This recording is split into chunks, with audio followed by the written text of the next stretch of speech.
السلام علیکم dear students, کیسے ہیں آپ سب؟ امید کرتی ہوں کہ آپ سب لوگ خیریت سے ہوں گے۔ تو اسٹوڈنٹ چلتے ہیں ہمارے آج کے لیکچر کی طرف۔ اسٹوڈنٹ آپ لوگوں کو اچھے سے یاد ہوگا کہ ہم نے ریڈنگ کی تھی لیسن نمبر 8 ہجرت نبوی کی۔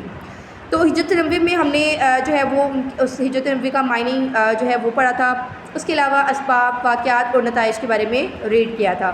تو تھوڑا بہت آپ کو اس کا انٹروڈکشن جو ہے میں اگین دے دوں گی، اور اس کے بعد آج ہم نے کرنے ہیں لانگ کوسچن یعنی کہ تفصیلی سوال۔ اسٹوڈنٹ پہلے ہم بات کرتے ہیں ہجرت کا معنی اور مفہوم۔ ہجرت کا معنی اور مفہوم یعنی ہجرت کا مطلب ہوتا ہے ایک جگہ سے دوسری جگہ اللہ تعالیٰ کی رضا کے لیے چلے جانا، لیکن کیونکہ اب ہم ہجرت نبوی کو پڑھ رہے ہیں تو اس کا مطلب ہے کہ اللہ تعالیٰ کی رضا کے لیے مکہ مکرمہ سے مدینہ منورہ کی طرف ہجرت کو، جا بسنے کو کیا کہتے ہیں؟ ہجرت کہتے ہیں۔ اسٹوڈنٹ اب ہم بات کریں گے ہجرت مدینہ منورہ کے اسباب کی، کہ اس کی وجہ کیا تھی، کیا وجوہات تھی جس کی بنا پر ہجرت مدینہ منورہ ہوئی۔ تو اس میں جو ہے وہ کفار کے مظالم جو ہیں وہ بہت زیادہ حد تک بڑھ چکے تھے، وہ آپ کو بہت زیادہ تنگ کرتے تھے۔ تو آپ صلی اللہ علیہ وسلم نے مدینہ منورہ کی طرف ہجرت کی۔ اللہ تعالیٰ نے حضرت جبرائیل علیہ السلام کے ذریعے حکم فرمایا کہ آپ مدینہ منورہ کی طرف ہجرت کریں۔ اسٹوڈنٹ اب ہم بات کرتے ہیں ہجرت مدینہ منورہ کے واقعات کی۔ تو واقعات میں سب سے پہلے حضرت ابوبکر صدیق والا واقعات ہے کہ آپ صلی اللہ علیہ وسلم حضرت ابوبکر صدیق کے پاس گئے اور انہیں فرمایا کہ مجھے ہجرت کا جو ہے وہ حکم ہو گیا ہے۔ اس کے بعد حضرت علی کا واقعہ یہاں پر آ جاتا ہے کہ آپ صلی اللہ علیہ وسلم نے اپنے بستر پر حضرت علی کو سلا دیا اور کہا کہ صبح امانتداروں کی امانتیں ان کے حوالے کر کے آپ بھی مدینہ منورہ۔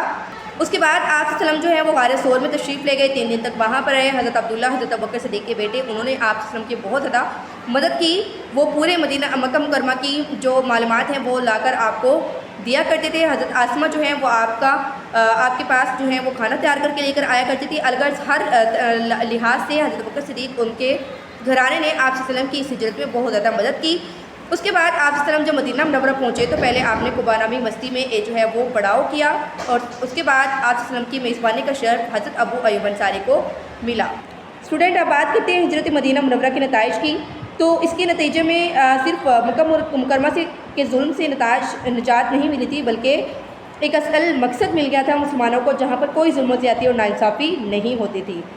تو اسٹوڈنٹ یہ تھا ہمارا لیسن ہجرت مدینہ منورہ۔ اس کے بارے میں میں نے آپ کو تھوڑا سا انٹروڈکشن کروا دیا ہے۔ اب ہم اپنے تفصیلی سوالات کو کرتے ہیں۔ تو ہمارا پہلا سوال ہے ہجرت مدینہ کے نتائج تحریر کر۔ اسٹوڈنٹ نتائج میں یہ آ جائے گا، مکہ مکرمہ سے مدینہ منورہ کی جانب یہ ہجرت محض مشرکین مکہ کے ظلم سے نجات کی خاطر نہیں تھی، بلکہ اس ہجرت سے اصل مقصود ایک نئے اور ایسے معاشرے کا قیام تھا، مثالی معاشرے کا قیام تھا کہ جس کی بنیاد عدل و انصاف پر ہو، جہاں کسی کے ساتھ کسی قسم کی ظلم و زیادتی اور ناانصافی کو کوئی تصور نہ ہو، جہاں ہر ایک کی جان، مال اور عزت مکمل محفوظ ہو۔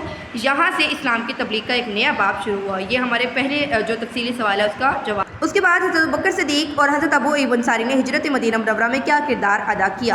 اسٹوڈنٹ اس کا جواب ہے حضرت ابوبکر صدیق نے آپ صلی اللہ علیہ وسلم کا ہر طرح سے خیال رکھا۔ اس طرح حضرت ابوبکر صدیق کا گھرانہ ہجرت کے سفر میں معاون رہا۔ مدینہ منورہ پہنچ کر آپ خاتم النبیین اور حضرت ابوبکر صدیق نے مدینہ منورہ کے اندر داخل ہونے کے بجائے قباء نامی مضافاتی بستی میں پڑاؤ ڈالا اور چند دن یہیں قیام فرمایا۔ تو اسٹوڈنٹ یہ تو ہو گیا حضرت ابوبکر صدیق کا کارنامہ، یا حضرت ابوبکر صدیق نے آپ کا کس طرح سے ساتھ دیا۔ اب ہم بات کرتے ہیں حضرت ابو ایوب انصاری کی۔